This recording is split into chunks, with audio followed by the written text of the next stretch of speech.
In this video, we're going to look at the top privacy coin. We're going to look at what's happening with Bitcoin, and we're going to look at a really great investment strategy.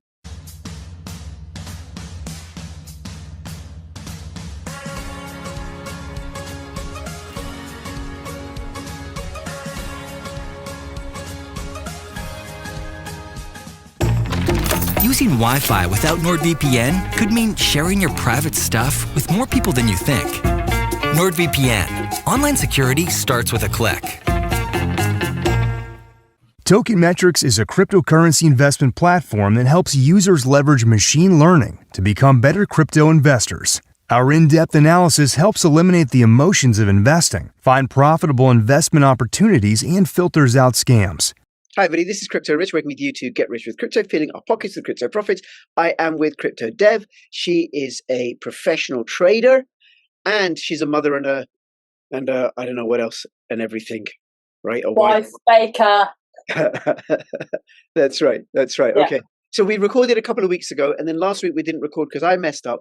This week we're recording on my spare computer because I'm having problems with my main computer. So if the sound and the picture are a little bit dodgy, please forgive me. I will get that sorted with my main computer. Now, before we continue, please subscribe, follow me on Twitter, CryptoRichYT, join my official Telegram announcements channel.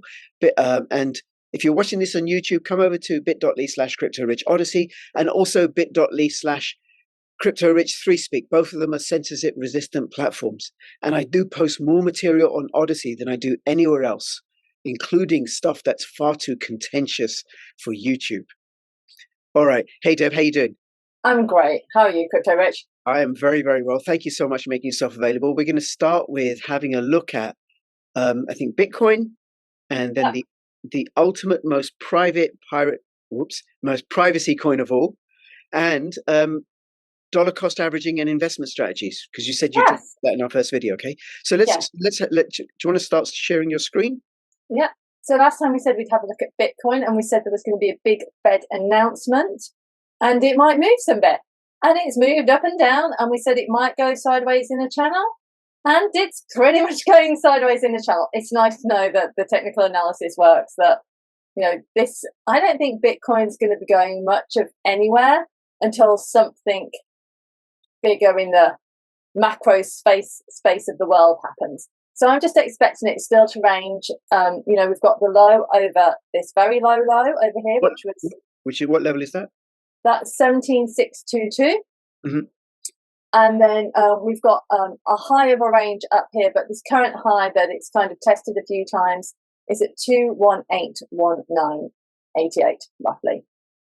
And so I'm just expecting this to do nothing much other than it might meander up here and test this level again. Who knows where we go from here? Or it could just be, again, it's showing some resistance here. What level is that, where that resistance is? This resistance, it's been up to this level. This is 19,965. Right. So we've got this, what I'd call more inner level here. Yep. So it's just kind of testing it around. If it breaks this level, I think we could definitely see it move up. If it doesn't break this level, I think we're definitely going to the downside again. Right. So, and then we'll see where we end up after that. But I really don't think there's that much happening, as there's not been that much happening for a long time. Yeah. Now, if you zoom right in, I can't draw on your screen, and I haven't set my chart up right, but I can see an ascending triangle, because it's going down from it's trending upwards with that resistance at around 20,000, and that's ordinarily bullish. That's it. So that breaks out, and then I can see it going up to, as you said, close to 22,000, which would be the next one. Now, the remarkable thing about Bitcoin is it has not been as volatile as some of the shit coins like GBP and EUR and even USD or the DXY. Now, the DXY, if you don't know, is the measure. It's the Dixie. It's the measure of the US dollar against other currencies. So it's an indication of the dollar strength. And GBP and EUR have been real shit coins. I don't know if you've got. I didn't say this beforehand. If you've got gold and silver, right? Which one's this one? This is the Dixie. Right. Wow. So this is just I'm actually waiting to maybe place a trade on this. Because apparently you can trade the Dixie on FX now. They put that on as an option. So I'm literally waiting for it's going up, it's coming down, it's going up, it's coming down. So I was looking to do so I put on the Fibonacci retracement. So I'm expecting it to maybe come down into this blue zone here. And if it comes down, depends on what the rest of the world is doing. If we're still in the same position, nothing much has changed, then I think this could bounce down here and then carry on up again. But it's what level is that where you're looking at? Because I can't see the numbers. This blue zone. So this blue zone goes from 1010 down to 109.20 and 1010.40-ish. So this blue zone in the middle. I'm just, I'm expecting it to come back down here and then not do anything else. I mean, this has just been so parabolic. Yes. All a function of the Federal Reserve raising interest rates, saying they're going to keep raising interest rates, so the money moves from the Eurozone, from the pound, into the US where they get better returns. Yeah. And that's likely to continue. And what's been remarkable is how Bitcoin has remained fairly steady. Yeah. Which is really good. It's not as volatile as these currencies. Now, have you got gold against the dollar or silver against the dollar? We'll have a quick look at those. Because silver jumped up. So this is a chart of gold. And if on a bigger, wider time frame, you can see that it's kind of been down at these levels. And that's around 1680. And then it was testing that level. It broke down further. And then yesterday, it was like, I am done messing around. So let me get myself moving. So it put in this big candle yesterday of plus 2.32%, which was huge. And it also broke out of this kind of like downwards trend, or is breaking out of this downwards trend. So that now, this being here, it might come down. It comes and tests it from the top. Obviously, one thing to think about is how gold and the dollar are inverse to one another. So if gold is going up, the Dixie will probably be coming down again. And again, as we've seen, the Dixie has been going up, so the gold's been coming down. So it's all to do with the strength of the dollar as well. So now that people are potentially saying, oh, the dollar's been really strong, starting to break things, where else can I put my money? They might start to then move into gold, which I don't know about you, Crypto Rich, but I've been expecting for a long while. Yes, me too. And the other thing to know about the gold market and also the silver market, one, they're highly manipulated, because what happens at the exchanges in London and New York, where the price is set, is that they print digital certificates, flood the market with digital gold and silver, which they then sell to depress the price to make the dollar look stronger. But those two exchanges, the LBMA and the COMEX in New York, LBMA in London, are running out of physical gold and silver, because some people are like, listen, I want delivery. My contract's over. I want delivery.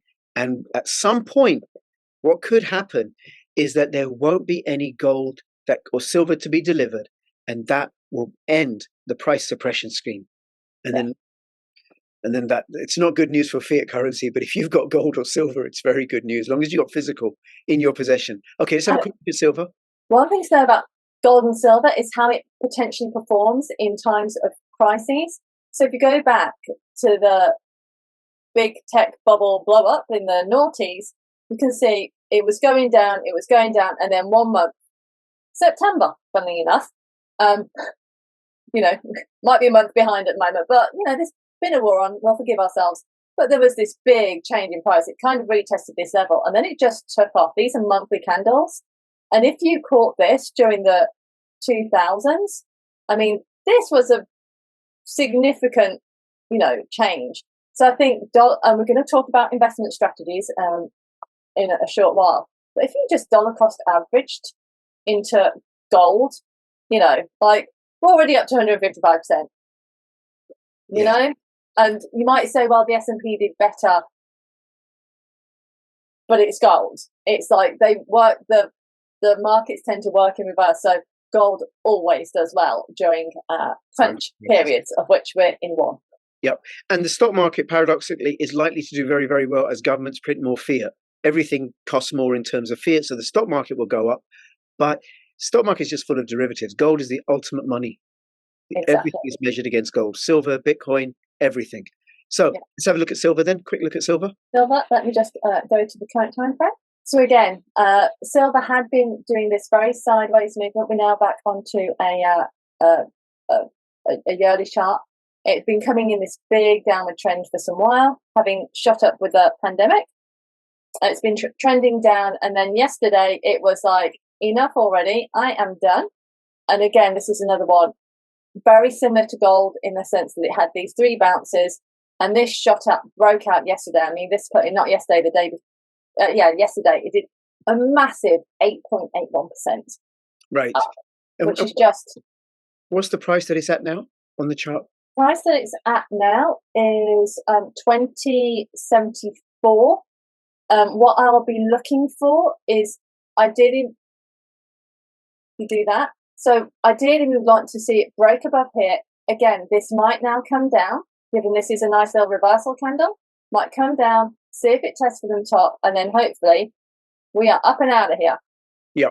Now I can also see a W pattern, a double bottom, which is bullish. So if it closes above $21 or so, above that line that you've drawn, it could go quite a way.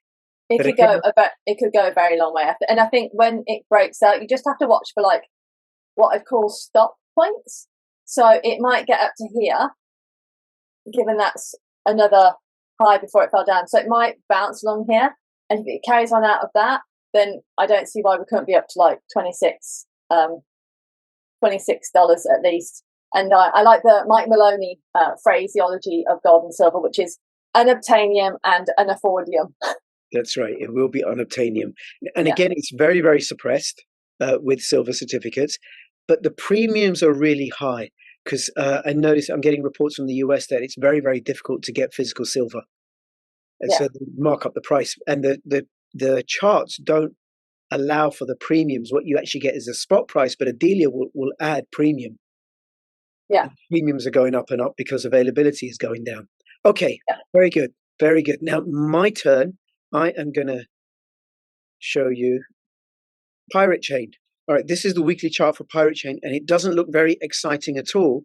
It listed on CoinMarketCap in May 2019. It launched in August 2018. It's a proof of work coin, and it's fully decentralized. They just released the code. People started mining it. It's a fork of Komodo, which is a fork of Zcash, which is a fork of Bitcoin.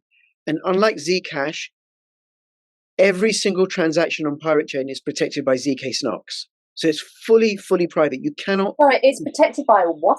ZK Snarks technology, which means that every single transaction is invisible. You can't see it. Okay. So it's the supreme privacy coin. More private than Monero, because it has a much larger anonymity set than Monero. And what that means is if you think of a haystack and... Monero's anonymity set, I think, is below 100. It's about 100, might be less. So if you've got 100 blades of straw and one Monero, it's easy to find the Monero. Pirate Chain's anonymity set is over 500,000 when I last looked a couple of months ago, and it's growing and growing and growing. So go find that Pirate Chain straw in 500,000 blades of straw. Every single transaction is invisible.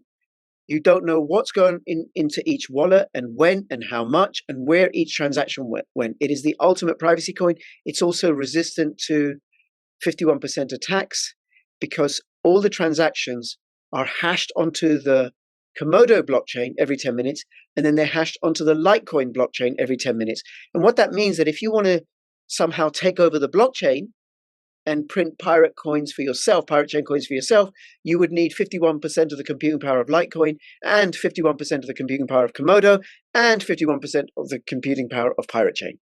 Okay. Forget it. That ain't happening. Now, what we have here, what it looks like is a bottom. It really has bottomed out. It's bouncing off at about 37 cents. Yeah. Keeps bouncing off. So this may be a good time to pick up some Pirate Chain. Maybe. Don't put in any more than you can afford to lose. Now, of course, this is the time when people don't want to pick up Pirate Chain. When they want to pick up Pirate Chain is when it reached the dizzy heights of $16, $17. That's when people want to pick up Pirate Chain and they FOMO in. And I'll be very happy to sell them at that price as well if I've managed to put 37 cents. That's right. And it spiked up like this when Jeff Berwick and the Dollar Vigilante picked up Pirate Chain and they recommended it to their subscribers, and off it went. So anything you want to know about Pirate Chain? So how do I get ARRR coins then? ARRR. How do you get ARRR? The best place to get it is TradeOgre. TradeOgre.com. Okay. Email sign up, no KYC. TradeOgre is great for all kinds of privacy coins, including Monero and Dero and Conceal Network. I have a video coming up with Conceal Network shortly. Pirate Chain is a member of the Blockchain Privacy, Security and Adoption Alliance, as is Conceal Network and Firo, which is formerly Zcoin. And I'm looking forward to doing a video with them in a few weeks. Anything else? Yeah. So what else is unique about Pirate Chain and ARRR coin? ARRR. Well, I can't help it now. Started.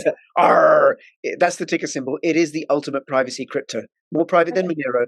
So with Bitcoin and with Ethereum and with the increasing authoritarianism, everybody, the powers that be can track your transactions. But even for a business, if I run a mechanics workshop and I take payments in Bitcoin and you run a motor mechanics, you can see how much money is coming my way. Or if I buy something off you and I pay in Bitcoin, you can have a look in my wallet and know how much Bitcoin I've got and say, oh, okay, well, I could charge Crypto Rich a little bit more. Or I should send in some Bitcoin because he looks like he's on hard times, right? But with Pirate Chain, you can't do that. Even if you and I have a transaction, I can't look in your wallet, just like I can't look in your bank account and you can't look in mine. So that is it. It is not a platform protocol. It's just a privacy means of exchange, like cash, private like cash. Okay. And if you want to find, what about any of the other things like white papers or things like that? Like, what's the roadmap? Where do I go to find out more about? Well, one, you should subscribe to my channel because I cover it regularly. Two, Okay. and also, I got to say, I'm a member of the crew at Pirate Chain. I'm a first mate. Volunteer. We're all volunteers on the good ship Pirate Chain. The website is pirate.black. If you want the pirate paper and you want to find out about wallets where you can get it on and which exchanges, all the information is on pirate.black, and also links to the Discord and the Telegram group. Okay, lovely. Thank you so much. That's You're so welcome. To know. You are so welcome. Now, somebody might want to dollar cost average in to Pirate Chain or into Bitcoin. Exactly. How might they do that? And what is dollar cost averaging? Okay, so dollar cost averaging is like, people think, oh, it's like really complicated to be a trader or investor. And I'm like, it's really not. The most simple strategy that you can pick up is a dollar cost average. Chuck it into search engine of your choice and it's going to tell you what it is and how to do it. The basic premise is, rather than, you know what, let me share a screen and look at a chart. And let's do it on, say, for example, silver. We have a high. And you can say, well, how do I define a high? So you could say, is it the last time it went up, 10%? Oops, hang on, let me click that on there. So then actually, no, the last time it went up 10% was then. Or maybe you might say, you know what, this looks like a really good high. I think it might go back up to this price. Given we've got lots of activity around like this kind of level. So let me just, we've got lots of touches and breaking through these areas. So let me just put it on this price over here for the time being. If my mouse will go there, which it won't. No, well. So you can say, you know what, I'm going to treat this level as my high. And from there, every time it goes down 10%, I'm going to chuck some money in. Obviously, the amount of money, one of the really key things is decide how much money you're going to allocate to this. So suppose you want to allocate $1,000, then how much do you want to add every time it goes in? So you could say, you know what, well, it was down 30%. So you could say every $10 it goes down, I'm going to put in $200. So you would have spent 3 times 10, 3 times 20% of your allocation, which could go in 5 times, to spend all your $1,000, means that you would have allocated, you'd be in for $600 now, and you'd have $500 sitting on the side to ready if it goes to the 40% and or the highly unlikely 50%. But how you put your money in and that allocation is really something for you. So the more risk averse you are, the bigger you want to make that range. Does that make sense so far, Crypto Rich? Yep. And there actually is a website. There's quite a few websites, dollar cost average websites. I'm going to do it with Bitcoin. And it just says that supposing you were going, essentially what it is, you buy whatever you budget for on a regular basis. So if on the 17th of December, when Bitcoin was 19,935, you decided, okay, I'm going to buy $10 every week, you would have acquired 0.238 Bitcoin, but you've only spent 2,510 Bitcoin. And your return on investment is 89.5%. Now, if you put in 100, you just get more. You're buying weekly. If you buy bi-weekly, you can see how much you're spending. So if you bought twice a week, fortnightly, you would have spent $12,600, but your BT value will be 23,712, and you'd acquired 1 point. So one thing to think about with dollar cost average is the way I've suggested it, which is if you go every time it goes down, when it reaches a certain level, you go in, or you can do it on every first of the month.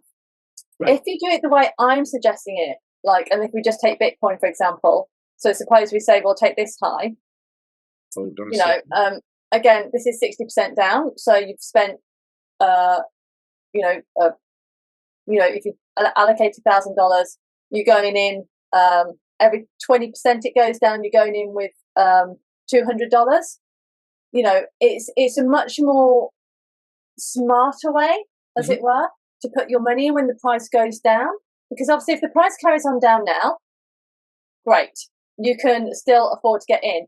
But if you just carry on buying, suppose you're buying the first of every month, the price was hang on, that wasn't very accurate, but let me just do this. You're not necessarily going to get that price movement. Right. Whereas if you're doing it more how I said about it, because obviously if you take when these price averages were, your average price will be, let's say it's going to be somewhere at that level. But obviously if you're just, hang on, I haven't made enough return, let it move some more, and then I'd be able to buy in. Because obviously, if you bought, say we started over here, and then you bought in when it dropped the first 10%, it just means your price is going to get even lower if you do it on the value as opposed to if you do it on time. Right. But it does mean you have to check it once a week, or you do what I do, which is okay. So suppose I'm down at 60%. My next entry point is 80%. You just either place the limit order in advance to say, when it gets down to 90%, buy again. And it takes a lot less work, believe it or not. And your money works smarter. I'm all about working smarter rather than harder, right? Yeah. Okay. So there's buying on a regular date, once a week, once a month. Then there's buying when there's a value change. Yes. Price change. And there may even be, you could do a combination of both as well. But whatever you do, do not put in any more than you can afford to lose. Yeah. And none of this is investment advice. No, absolutely. We're just sharing possible strategies. And the other thing you should do is definitely subscribe, comment, like. Let us know if there's any cryptocurrencies you want us to have a look at. Let me know in the comments below. And also if you have any questions or anything. And between now and when I see you next, please keep filling your pockets with crypto profits. This is Crypto Rich and Crypto Deb signing out. And Deb, thank you so much. And we'll see you again next week. All the best. Bye-bye. Bye-bye.